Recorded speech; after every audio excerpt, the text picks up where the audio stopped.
This is Resilience and I am Manish. Today we are going to start a brand new chapter of Political Theory. BA Honors Political Science हम आज से शुरू करने जा रहे हैं। इसका फर्स्ट चैप्टर है an introduction to political theory, what is politics. इस चैप्टर का हम रेफरेंस लेने जा रहे हैं राजीव भार्गव अशोक आचार्य की बुक से। इसका इंट्रोडक्शन पार्ट हम देखेंगे, पार्ट 1 है ये वीडियो का। सो यहाँ पर लिखा हुआ है cursory glance at the newspaper brings us face to face with dozens of political issues. मतलब जब हम रोज़ न्यूज़पेपर पढ़ते हैं तो हमारे सामने बहुत सारे ऐसे पॉलिटिकल इश्यूज आते हैं। कौन कौन से आते हैं? जैसे the Supreme Court pronounces that there should be no reservation in the private colleges. यहाँ पर कुछ एग्जांपल्स दिए गए हैं, इन्हें हम पहले पढ़ते हैं, फिर इनका रेफरेंस हम आगे देखेंगे। जैसे सुप्रीम कोर्ट ने ये कहा गया है, सुप्रीम कोर्ट ने एक बार ये डिसीजन दिया था कि प्राइवेट जो कॉलेजेस हैं और जो यूनिवर्सिटीज़ हैं उनके अंदर किसी भी टाइप का रिजर्वेशन नहीं होगा। और university student demonstrate against the government to demand the proper implementation of rural employment guarantee act. और यहाँ पर कुछ ऐसे स्ट्रगल्स, कुछ ऐसे मतलब ऐसे मूवमेंट्स के बारे में बताया गया है जो हम आगे देखेंगे। जैसे यूनिवर्सिटी के स्टूडेंट्स हैं, उन्होंने डेमोन्स्ट्रेट किया, विरोध किया गवर्नमेंट के खिलाफ, और उन्होंने कहा कि हमें प्रॉपर इम्प्लीमेंटेशन चाहिए। इम्प्लीमेंटेशन मतलब किसी चीज़ को लागू करना। किस चीज़ को लागू करना? रूरल एम्प्लॉयमेंट गारंटी एक्ट, जिसको पहले मनरेगा बोलते थे, Mahatma Gandhi national rural employment guarantee act. और दूसरा यहाँ पे एग्जांपल दिया गया है, women's organisation complain bitterly about the unequal treatment of women and girls in our society. और अलग अलग जो पार्ट होते हैं सोसाइटी के, उनके अलग अलग एम्बिशंस होते हैं, अलग अलग चीज़ के लिए वो रिवोल्ट करते हैं, अलग अलग उनकी डिमांड होती है। अब स्टूडेंट्स ने किस चीज़ के लिए प्रोटेस्ट किया? To proper implementation of rural employment guarantee act. और वुमेन ऑर्गेनाइजेशन है, उन्होंने किस चीज़ के लिए प्रोटेस्ट किया? कि उन्हें अनइक्वल ट्रीटमेंट किया जा रहा है, उनके साथ समान बर्ताव नहीं किया जा रहा है, उनके साथ गर्ल्स के साथ सोसाइटी के अंदर इक्वल बिहेव करना चाहिए सबको। Trade union leaders condemn police brutally against workers. और कुछ ट्रेड यूनियंस है, वो किस चीज़ के लिए प्रोटेस्ट कर रही है? कि जो पुलिस है वो वर्कर्स के साथ अच्छे से बर्ताव नहीं कर रही है, उनको मार रही है, उनको पीट रही है। और animal right activist demand better protection for endangered species of tigers. और कुछ एनिमल राइट एक्टिविस्ट होते हैं, मतलब जो जानवरों के अधिकार के लिए लड़ते हैं, उनकी क्या डिमांड है? कि जो एंडेंजर्ड स्पीशीज़ है, मतलब ऐसी स्पीशीज़ जो लुप्त होने वाली है, उनके प्रोटेक्शन के लिए, मतलब उनके बचाव के लिए और भी बहुत सारे तरीके अपनाने चाहिए गवर्नमेंट को। The PM apologizes to the Sikh community for moral indifference and neglect by the Congress government at the time of 1984 massacre of Sikhs। अब यहाँ पर जो हमारे प्राइम मिनिस्टर है, मतलब प्रधानमंत्री, वो अपोलोजाइज करते हैं, वो शोक जताते हैं, वो माफ़ी मांगते हैं। किस चीज़ के लिए? कि जो सिख कम्युनिटी थी उनके साथ मोरल इंडिफरेंस हुआ, समाज के अंदर मतलब दुर्व्यवहार हुआ उनके साथ दुर्व्यवहार कैसे हुआ? कि उनको नेगलेक्ट कर दिया गया था, उनको समाज से उस टाइम पे नेगलेक्ट कर दिया गया था। कांग्रेस की गवर्नमेंट जब थी, जब इंदिरा गांधी जी को असैसिनेट कर दिया था, उनके दो प्राइवेट बॉडीगार्ड्स थे जो दोनों ही सिख थे। तो नेक्स्ट डे से क्या हुआ कि बहुत सारे ऐसे रिवोल्ट शुरू होने लगे, मतलब जितने भी सिख थे उनको मारा जाने लगा, मतलब मैस्करे होना शुरू हो गया। बेसिकली 1984 के अंदर सिख्स का मैस्करे मतलब नरसंहार होना शुरू हो गया था। The government gives up the sale of public sector units (PSU), and the Rajya Sabha passes a bill to grant Hindu women an equal right in the ancestral property।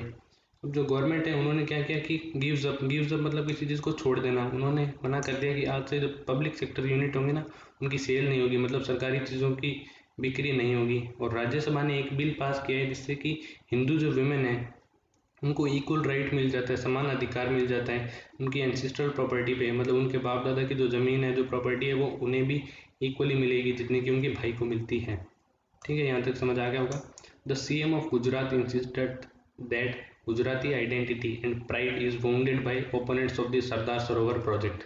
अब यहाँ पे एक नेक्स्ट और एग्जाम्पल दिए गए, जैसे जो CM of Gujarat है, गुजरात के जो मुख्यमंत्री थे, उन्होंने इस चीज़ का दावा किया था। उन्होंने कहा था कि जो गुजराती लोगों की जो आइडेंटिटी है, उनकी जो पहचान है, उनका जो गुरूर है, उनकी जो प्राइड है, आत्मसम्मान, उसके ऊपर वाउंडेड मतलब उसके ऊपर घाव लगा है, उसके ऊपर घात किया है कि इन्होंने, उन लोगों ने जो ओपोनेंट है, मतलब जो सरदार सरोवर प्रोजेक्ट डैम प्रोजेक्ट है, जो उसके ओपोनेंट है, जो उसके विरोध में है। बेसिकली स्टेटमेंट ये कहना चाहता है कि गुजरात के सीएम ने ये कहा कि गुजरात के लोगों के आइडेंटिटी के ऊपर आघात कर रहे हैं, वार कर रहे हैं वो लोग जो कि सरदार सरोवर प्रोजेक्ट के खिलाफ खड़े हुए हैं।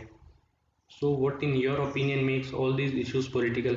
अब ये जो इश्यूज हमें बताए गए हैं, अब हमसे ये बुक, ये जो ऑथर है राजीव भार्गव, वो ये पूछना चाहते हैं कि ये जो इश्यूज है इनके अंदर क्या आपको ऐसी चीज़ लगती है कि ये सारे इश्यूज है वो पॉलिटिकल है, इन सारे इश्यूज को पॉलिटिकल क्या चीज़ बनाती है।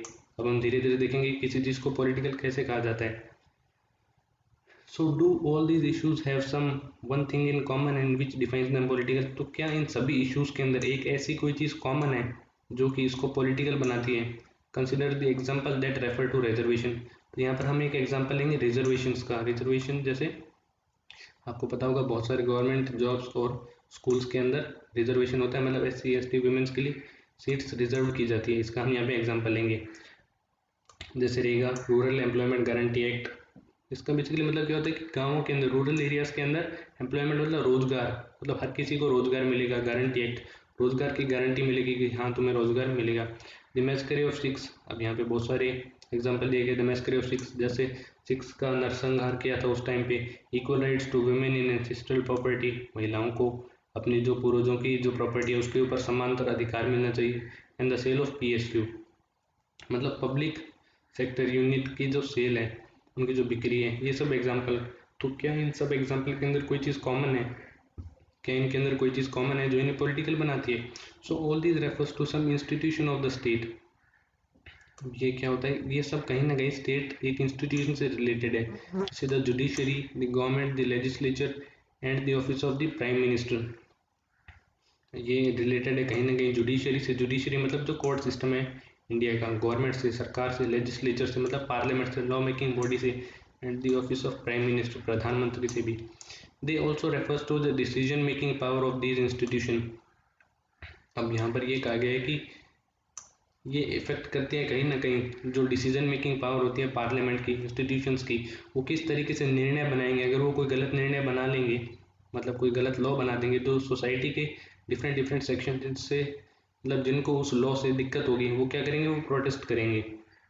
सो does it follow that the term political refer to any public agency with the power और authority to take decision.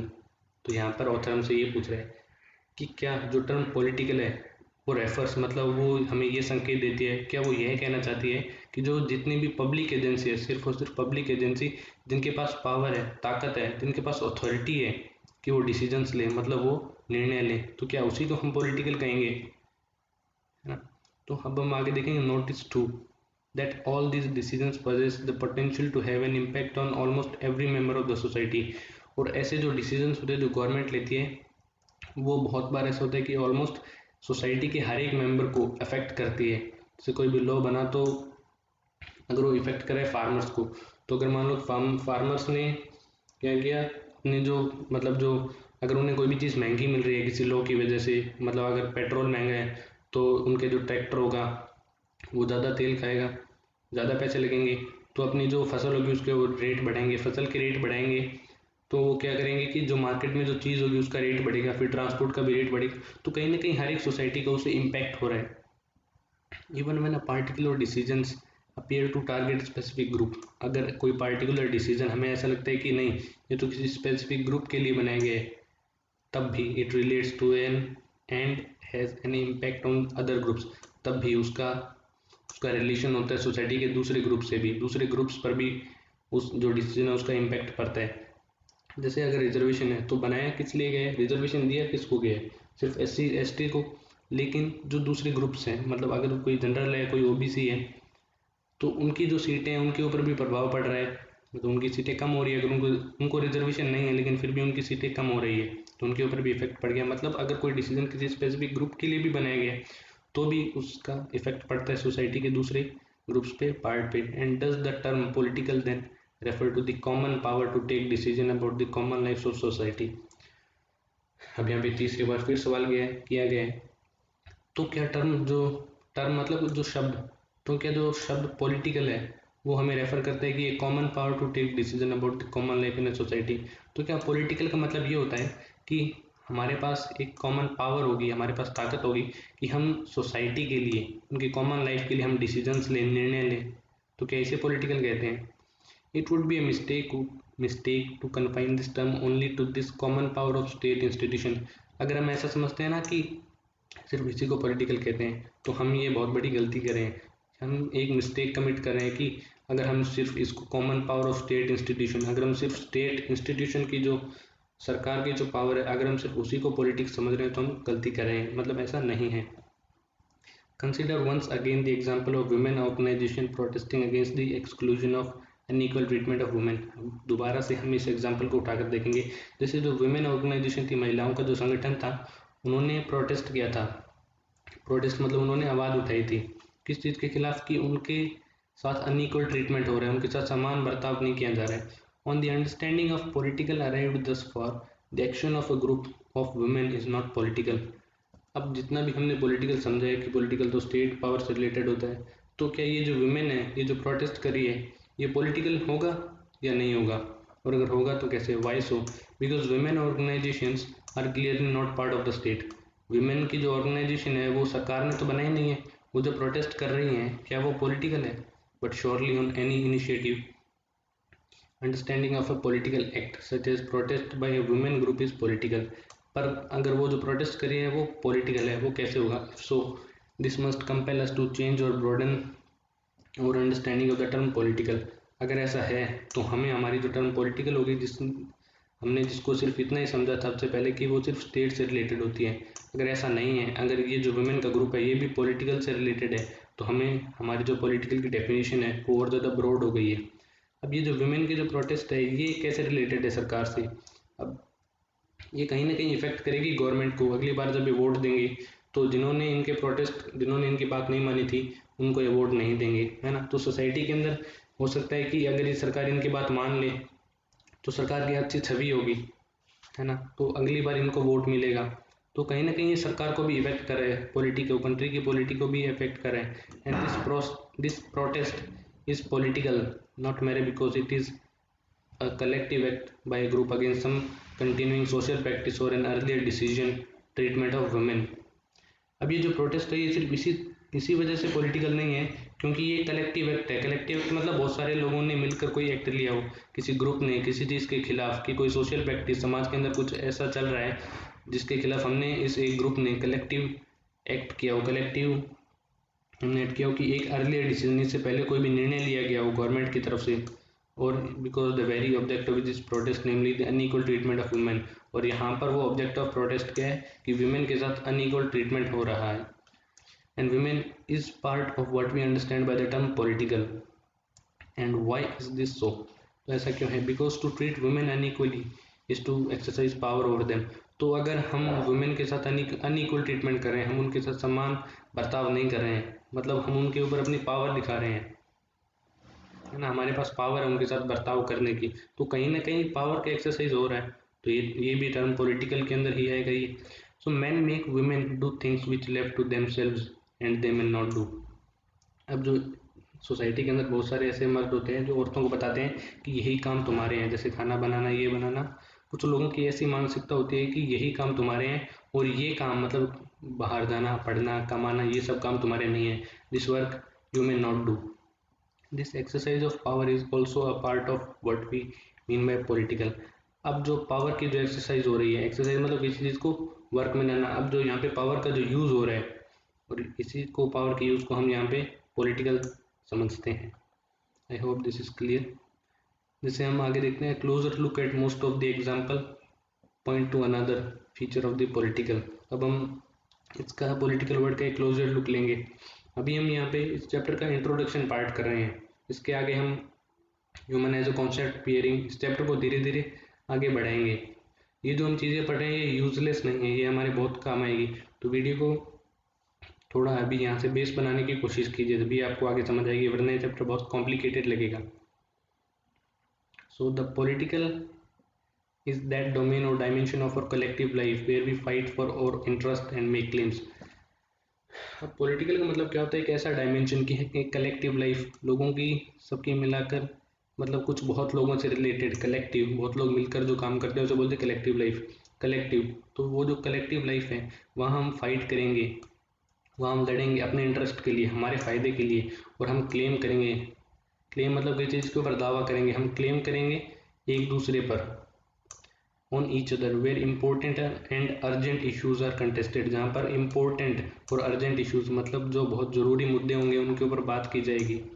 But demands, claim, protest, complaint can not but generate conflict, लेकिन जो demand होती है, हम किसी चीज़ की अगर मांग करें, हम किसी चीज़ के ऊपर दावा करें, हम किसी चीज़ के खिलाफ प्रोटेस्ट करें, विद्रोह करें, या हम किसी चीज़ के खिलाफ कंप्लेन करें, शिकायत करें, सिर्फ इन चीज़ों से कन्फ्लिक्ट मतलब विवाद नहीं बनता है।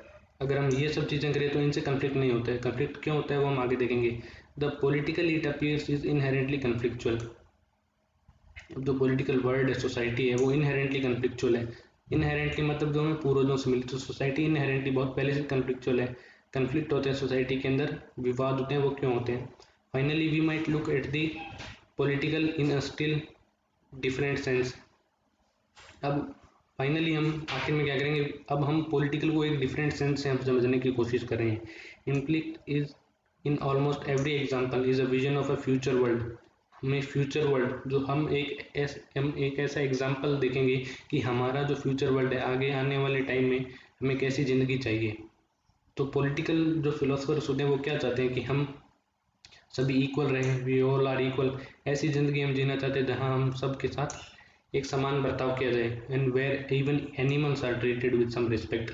और ऐसी ज़िंदगी हम बनाना चाहते हैं जहाँ पर जानवर तक को सेम रिस्पेक्ट, सेम इज्जत दी जाए। और where force is replaced by deliberation and so on, जहाँ फोर्स को मतलब ताकत को, मतलब जहाँ जोर जबरदस्ती को रिप्लेस कर दे, बदल दे कौन, डेलिब्रेशन। डेलिब्रेशन मतलब वाद विवाद कर बात कर किसी चीज़ को मनवाना। ऐसी सोसाइटी के अंदर हम रहना पसंद करेंगे, ऐसी सोसाइटी को हम बनाना चाहेंगे। The political then is also where new worlds are imagined. अब पॉलिटिकल वर्ल्ड के अंदर क्या होता है कि हम नए नए वर्ल्ड इमेजिन करते हैं। जैसे प्लेटो हो गए, एरिस्टोटल हो गए, उन्होंने एक ऐसा वर्ल्ड इमेजिन किया होगा कि हाँ एक दिन सोवरेनिटी होगी, इक्वलिटी होगी, तभी उन्होंने ऐसी थ्योरीज लिखी। Clearly the term political has no fixed और यूनिक मीनिंग। वैसे तो क्लियरली पॉलिटिकल जो वर्ड है इसका कोई फिक्स्ड, कोई एक निश्चित मतलब नहीं है, कोई एक फिक्स्ड या कोई यूनिक मतलब नहीं है, इसका अर्थ नहीं है। इट हैज़ मल्टीपल दो रिलेटेड मीनिंग्स, इसके बहुत सारे, मल्टीपल मतलब बहुत सारे, लेकिन फिर भी रिलेटेड, एक दूसरे से मिले हुए, जुड़े हुए मतलब हैं, अर्थ हैं। So one objective of the introductory chapter is to enhance our understanding of the political। अब इस चैप्टर का मेन मकसद क्या है, इस चैप्टर का मेन मकसद है कि जो वर्ड पॉलिटिकल है इसकी अंडरस्टैंडिंग्स हम समझ पाए कि ये क्या है, and draw the attention of the readers to multiple meanings. और पॉलिटिकल वर्ड के जो मल्टीपल मीनिंग्स है, जो बहुत सारे अर्थ हैं, उनकी तरफ हमारा ध्यान केंद्रित हो। मैं हिंदी और इंग्लिश दोनों बोल रहा हूँ ताकि जो दोनों मीडियम के जो स्टूडेंट हैं वो भी पढ़ सकें इसको, जो बीए कर रहे हैं वो भी इसको पढ़ सकें, जो यूपीएससी की तैयारी के लिए देख रहे हैं वो भी इसको पढ़ सकें। I hope you are comfortable with the both languages. और second task is to understand what we mean by the term theory. अब हमने पॉलिटिकल का मतलब देख लिया, अब हमारा जो दूसरा टास्क है कि हम थ्योरी वर्ड का मतलब समझें कि थ्योरी क्या होता है। दो not easy, it is important that this be done so that eventually we can put the terms political and theory together and have a better grasp over what is meant by political theory। अब एक चीज़ important है, ज़रूरी है कि क्या, कि हम धीरे धीरे इवेंचुअली हम क्या करेंगे, हम पॉलिटिकल और थ्योरी वर्ड को दोनों को एक साथ यूज़ करते हैं, तो हम इनका मतलब भी दोनों का एक साथ ही देखेंगे, दोनों का डिफरेंट मतलब देखेंगे, फिर दोनों को जोड़कर उनके एक कंटेक्स्ट में उनका क्या मतलब निकलता है, political theory as a whole world, as a whole word का, है ना। तो इससे हम क्या करें, जब हम दोनों वर्ड को जोड़कर जब इसका मतलब देखेंगे तो एक बेटर ग्रेस्प मतलब कि जिसके ऊपर पकड़, तो हम इसको एक अच्छे तरीके से हम समझ पाएंगे कि पॉलिटिकल थ्योरी का मतलब क्या होता है। So consider once again the example in the first paragraph. अब हम कंसिडर मतलब होता है किसी चीज़ को ध्यान में रखना, मतलब किसी, अब हम ध्यान में रखेंगे, दोबारा याद करेंगे। वंस अगेन मतलब दोबारा याद करेंगे उन एग्जाम्पल्स को, उन उदाहरणों को जो हमने फर्स्ट पैराग्राफ, जो हमने पहले पैराग्राफ में जो हमने उदाहरण पढ़े थे उनको हम दोबारा याद करेंगे और देखेंगे कि many of us have an opinion on most of these issues. तो मैनी ऑफ अस मतलब हमारे अंदर बहुत सारे लोगों के जो ऊपर जो इश्यूज थे, ऊपर जो मुद्दे थे, उनको लेकर हमारे अंदर पहले से एक ओपिनियन है, पहले से मन के अंदर कुछ भावना है कि हाँ ये सही होगा, ये गलत होगा, और कुछ ऐसे इश्यूज होंगे जिससे कहीं ना कहीं हम भी रिलेटेड हैं। So some of us are interested in seeking an explanation of the actions of the police. तो हम में से कुछ लोग इस चीज़ के अंदर भी इंटरेस्टेड है कि जो पुलिस है उसने उस टाइम पे क्या एक्शन लिया होगा, पुलिस का क्या एक्शन होता है, सुप्रीम कोर्ट का जो सबसे बड़ा कोर्ट है इंडिया का न्यायालय, उसका क्या एक्शन होगा, गवर्नमेंट ने क्या एक्शन लिया होगा, उनको क्या एक्शन लेना चाहिए, उनका क्या स्टैंड होना चाहिए। So are there any motive behind the action of these agencies. तो ये जो एजेंसीज होती है, अगर ये उस टाइम पर जो रिवोल्ट हो रहे हैं, कुछ भी और प्रोटेस्ट हो रहे हैं, उस टाइम पे जो ये एक्शन लेंगे, तो क्या उसके पीछे भी कोई मोटिव होता है, मोटिव मतलब कोई agenda. So do their action serve the interest of the entire community और the narrow interest of a class perhaps a tiny political elite. तो अब यहाँ पर देखने की बात है कि जो गवर्नमेंट होगी, सुप्रीम कोर्ट होगी, जब वो डिसीजंस लेंगी तो उनके डिसीजंस क्या पूरी कम्युनिटी के लिए होंगे, या फिर वो सिर्फ एक नैरो इंटरेस्ट, मतलब सिर्फ अपनी जात पात, अपनी सोसाइटी, अपने जगह के लोगों के इंटरेस्ट को, उनके फ़ायदे के लिए, एक क्लास के लिए वो डिसीजंस लेंगे, निर्णय लेंगे उनके पक्ष में, सिर्फ एक छोटे से पॉलिटिकल एलीट के लिए। एलीट मतलब जो रिच क्लास होती है ना। So, for instance, some might argue that the issue of a Gujarati identity is used to further the interest of rich peasant. अब हम में से कुछ लोग ही आर्ग्यू करेंगे कि जो गुजराती आइडेंटिटी है, गुजराती आइडेंटिटी का एक हमने ऊपर एग्जांपल लिया था कि गुजरात के सीएम ने कहा था कि जो सरदार सरोवर प्रोजेक्ट के खिलाफ है वो गुजरात के लोगों की आइडेंटिटी के खिलाफ है। तो क्या ये रिच पीजेंट्स के लिए है? मतलब उस टाइम पे जो सरदार सरोवर प्रोजेक्ट बन रहा था उसके अंदर बेसिकली इशू ये था कि सरोवर जो नदी थी उसके ऊपर प्रोजेक्ट एक डैम बन रहा था, अगर मैं गलत नहीं हूँ तो। वो डैम से क्या हो रहा था कि बहुत सारे लोगों को रिप्लेस कर दिया जा रहा था वहाँ से, और वो लोग नहीं जाना चाहते थे वहाँ से, वो अपना लिवलीहुड छोड़कर। उन लोगों का ये कहना था कि सिर्फ कुछ अमीर लोगों की जेबें भरने के लिए, ज़्यादा पैसे कमाने के लिए अब हमारे लिवलीहुड के साथ खेल रहे हो। मतलब वो वो सरदार सरोवर प्रोजेक्ट उनकी नज़रों में वो किसके इंटरेस्ट को सिक्योर कर रहा था, किसके फायदे दिख रहा था, सिर्फ वो रिच पीजेंट्स के। Others may claim that identity is a non-issue and that the real motive underlying every public opinion is class interest. कुछ लोगों का ऐसा भी कहना है कि जो आइडेंटिटी है वो कोई इशू नहीं है, लोगों की आइडेंटिटी गुजराती हो कोई भी हो, लेकिन जो रियल मोटिव है, रियल जो मुद्दा है हर एक पब्लिक एक्शन के लिए, मतलब जनता के द्वारा हर एक किए गए कार्य के लिए, वो एक क्लास इंटरेस्ट है। क्लास इंटरेस्ट मतलब कि अमीर गरीब का, उनके उन्हीं से लेकर वो रिलेटेड वो टॉपिक है, वो इंटरेस्ट है, वो प्रोटेस्ट है। The academically minded among us may claim that there exists structural reason underlying these action।